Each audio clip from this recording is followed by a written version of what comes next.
Good afternoon, everyone. Thank you for tuning in to Pemmy Baker TV. My name is Cody Morrison. I'm a recent graduate of Franklin Pierce University and a former North Country resident, having grown up in Monroe over in Grafton County. We're joined here today by District 1 Executive Counselor Joseph Kenney. How are you today, Counselor Kenney? Good afternoon, Cody. How are you doing? Excellent, thank you.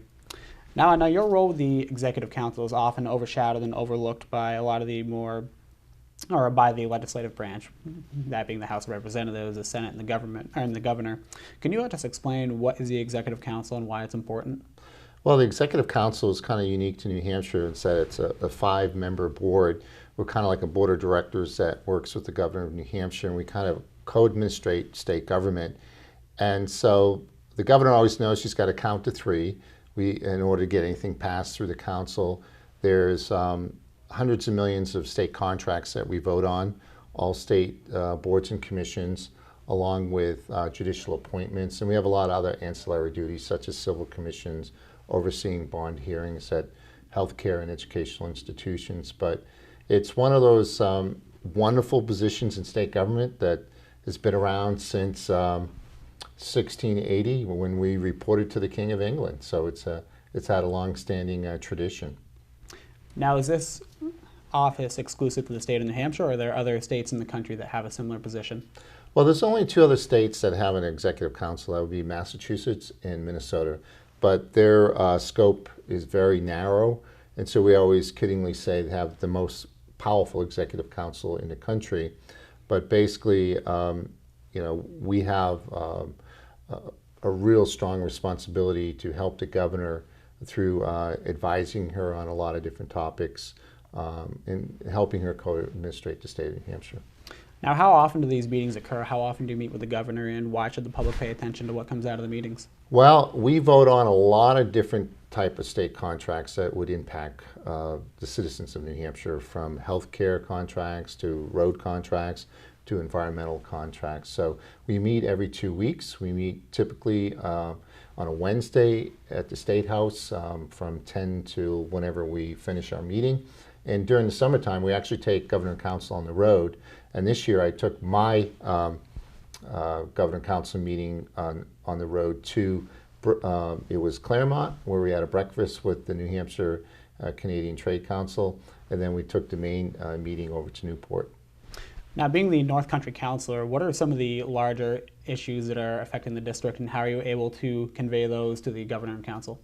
Well, one of the issues, obviously, is the opioid crisis here in the state of New Hampshire. It's really impacted my districts quite substantially. Within this calendar year, there's been 59 deaths as of 2 weeks ago. So we are engaged in this monumental crisis here in New Hampshire, the drug overdose. And so additionally, other issues that concern New Hampshire people in my district, road infrastructure, travel and tourism, workforce development, educational opportunities, and overall, the ability to create economic development to support jobs in the area. Now, regarding workforce development and education, we all know that Plymouth State University is a large player in the local area up here.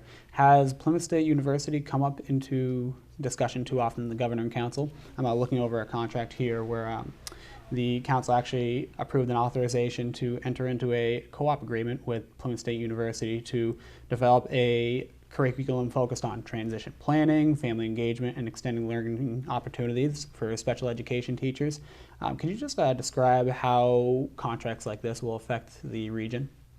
Yeah, we have many contracts that impact the district, but more specifically, we've had a lot of contracts impact Plymouth State University.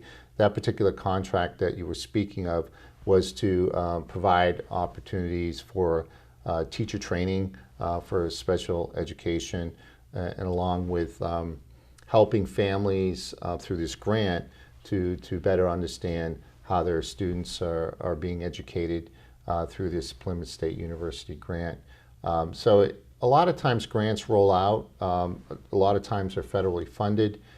They might be $40,000 grants. They might be hundreds of $1,000s grants. But it's an opportunity to help a particular program here at Plymouth State University, or to help a program within the district.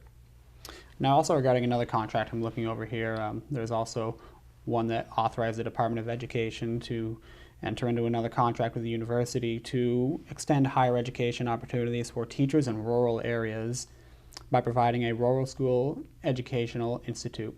How do you see these institutes helping a lot of the small town teachers that work in the area up here? Yeah, anytime the Plymouth State University receives this type of grant to support education in the rural areas, it's always a great opportunity for the university to engage that teacher population so that they can better understand how to educate students in the rural areas, and to work maybe, for example, on special education in rural areas because of socioeconomic concerns. A lot of kids are put at a disadvantage and very might well have a type of learning disability, or it might be an actual disability itself. So through these types of grants, it gives an opportunity to exchange ideas on how to better educate this type of population. Now, keeping on the subject of workforce development and Plymouth State University, a lot of people around the state and especially specifically within Plymouth are aware of the late Counselor Burton's internship program with Plymouth State University. Is that something that the council looks to keep moving forward, or how? Well, just today we were talking to the university president, Donald Burks, about this internship program and trying to make it a permanent stay here at Plymouth State University. So that's a great opportunity to continue the Burton legacy of having a permanent internship program. And as you know, Cody, you are our first intern through the Kenney office to really help to try to bring this internship about for other students. It's a great opportunity for students to really participate in state government, to understand the different aspects of state government, and to experience something that they might not typically do on a day-to-day basis here at the university. They're going to meet with the governor every couple of weeks along with the council. They get a chance to write reports, work with constituents, work with commissioners, work on press releases, working on outreach programs within the district. So it's a wonderful opportunity for someone to know and figure out a little bit more about state government and see where maybe they might find an opportunity to create a niche for themselves. So maybe that will lead towards a career in state government, and possibly, they might be able to create their own Rolodex so that they can create their kind of a peer group in the future. That's great to hear that the outreach program is still going to be utilized, very similar to how Counselor Burton did his. Now, this is obviously going to help economic development in the North Country as people from this area look to return back to New Hampshire as well. What are some of the big projects going on with the council and with some of the major departments? We've heard a lot about the 10-year highway plan. Can you just give us an update on that? Sure. The 10-year highway plan is really coming to a conclusion. We just had a meeting last week with all the councilors in Concord to really finalize the 10-year highway plan. We're just waiting on the federal highway plan, which we understand just passed here late last week, to get some understanding how that might, from a funding standpoint, impact the 10-year highway plan. So we'll come in with the Commissioner of DOT, Victoria Sheehan, within the next 2 weeks to vote on the final plan, which will then go to the governor, who will have it probably for about 3 to 4 weeks. She'll approve it, or she might add something to it, and then it will go to the legislature, and then they'll have it all the way up until May and June timeframe. And at that point, hopefully pass the 10-year transportation improvement plan, so that everybody will know that we'll have funding and we'll have focus on these types of roads and infrastructure projects that are so important to New Hampshire. Now, on the other front, workforce development is very critical. The Business Industry Association just came out with a report not too long ago that in 2030 we're going to need 100,000 more employees than we currently have. So how are we going to get those employees, particularly for our travel and tourism industry, manufacturing industry? There's a brain drain going on here in New Hampshire. So we have to, in state government, help try to facilitate the opportunity for young people to work back here in New Hampshire. And we might have to actually go outside the state to recruit. there's even talk about recruiting overseas to bring in young talent here in New Hampshire. So the Business Industry Association, the local chambers, the state Resource and Economic Development are looking at ways of how to recruit and maintain local talent, and also recruit and bring in other workforce individuals in the future. So it's a critical problem that we have today that we're working on. Additionally, we're looking at how do we support economic development projects in the region? How do we keep jobs here? Obviously, the big project north of Plymouth is the balsams. And so how does state government help facilitate some of the permitting, some of the regulation items that we need to work through in order for that project to happen? So that's a big project in the district, along with the Mount Sunapee expansion, which will be very important for the ski industry, I think, and for the local area of Sunapee to expand that project. So there's a lot on the table with the creation of jobs, but at the same side, also trying to keep jobs here, because we want to, with the high energy costs, we're looking at ways of how do we bring energy costs down, and how do we keep people here in the North Country, particularly small manufacturing. Now, in reference to a project that's a little closer to home here in the Plymouth area, we all know travel and tourism being a major economic driver for the region up here. The Tenny Mountain project has gained a lot of press coverage lately. Can you elaborate on that, and what do you think the development will be for the area? Well, obviously the Tenny Mountain ski area, with reopening that after being shut down for 5 years, is exciting news. It's going to provide a lot of ski access for the Plymouth State University students and for local residents. And I think Michael Bouchard and his group are really working hard to make sure that gets open here at the end of December. That's something that just is only going to add to the area from a travel and tourism and recreational opportunities, and create a few jobs, seasonal jobs for local residents. And I'm looking forward to that. I actually want to ski it myself. And then one of my goals this time around is to ski the 20+ mountains in my district. That's a tall order in a 3-month period, but I hope to do it just to have the New Hampshire experience, but also to understand what's going on in the ski industry, both locally and regionally. It's a big revenue producer for our state. Well, it's good to know that I'll see you on the terrain park this winter all throughout the state. Now, switching gears here, you said another one of the major parts of the Executive Council is civil commissions and appointments. There's been a judicial nominee that was turned down for the position that has generated a lot of press lately.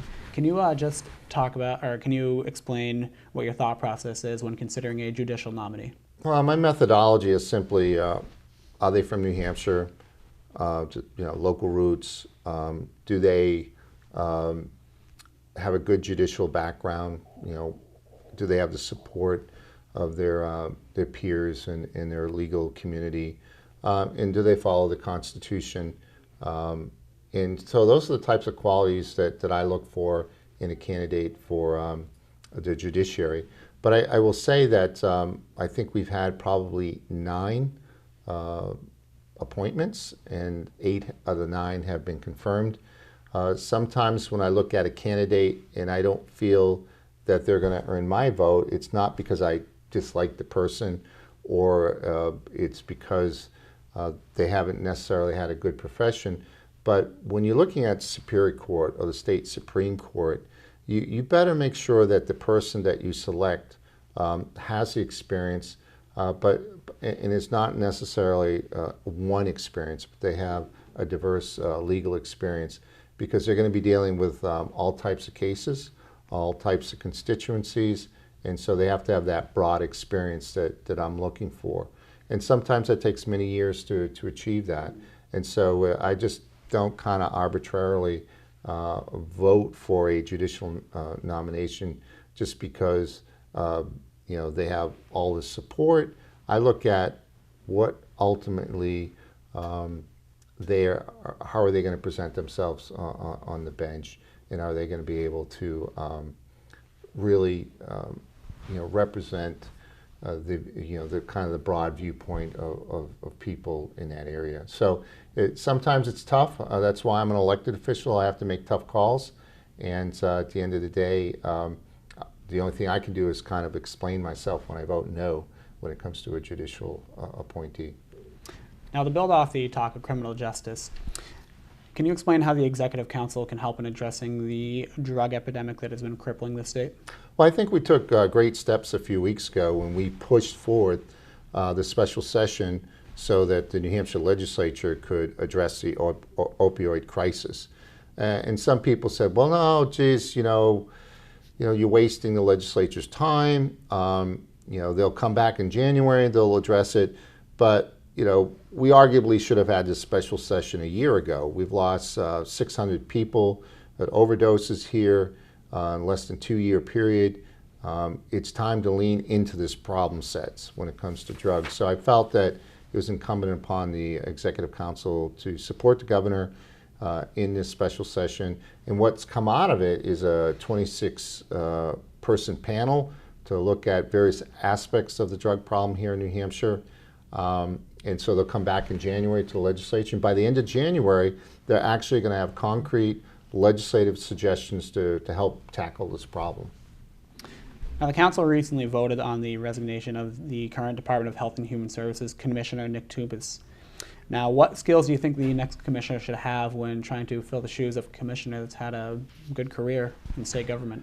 Yeah, Nick Tupas is going to be one of the toughest people to replace because he's done a fabulous job.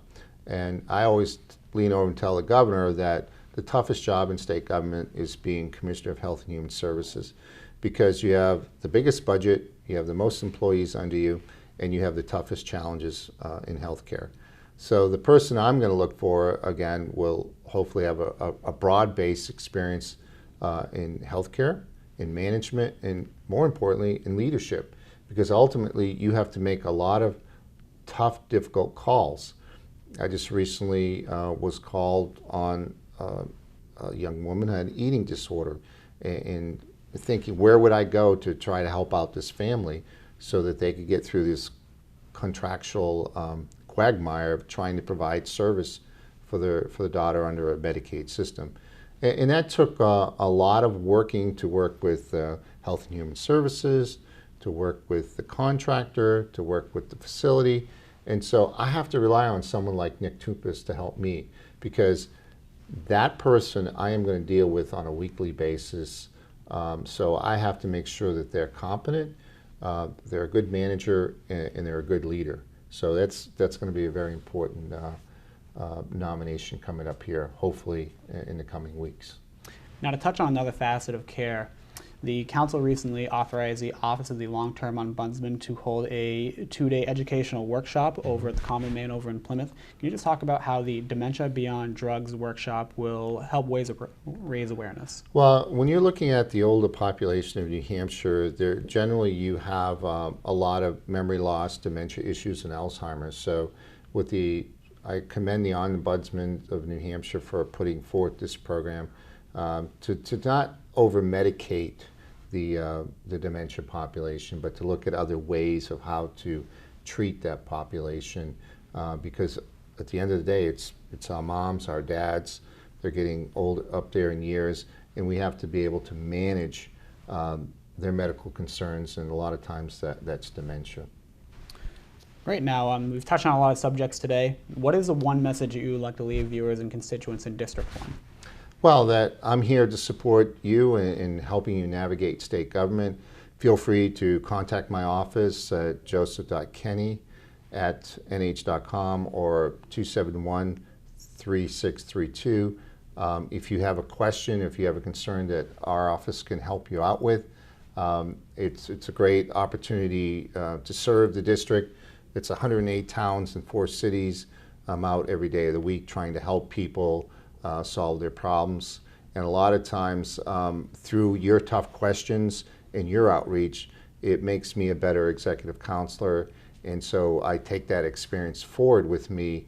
So the more challenging the issue, the questions, it's only going to help future constituents with their problems. So I thank you for that opportunity. It's a privilege serving you Monday through Saturday or 24/7 with the issues of the district. And so I'm looking for a wonderful 2016 year to help out the state and constituents. And I just want to wish everybody a Merry Christmas and a Happy New Year. And you know, and obviously the presidential primary is coming up, so everyone's probably, as they're thinking about Christmas, they're probably thinking about the issues more seriously, along with potentially picking a candidate that they can get behind and support. But please do your civic duty and get out and vote. Second Tuesday in February. It's a wonderful experience that New Hampshire gets to share. The First Nation in the primary season is where New Hampshire voters take their vote very seriously. Well, thank you very much for touching on that subject, and I think that should about wrap it up. We've talked about a lot today. One thing for the viewers and for the millennials that are moving towards new methods of technology, how have you been enjoying the social media kind of progression as a preferred method of communication? Well, I got to tell you, it was a phone and probably snail mail that got me through most of my elective service years. Now I have to be on Twitter, I have to be on Facebook, I have to have an Instagram, I have to have the ability of whether it's Snapchat, all these different type of social media technologies, which we managed to get on a good majority of them.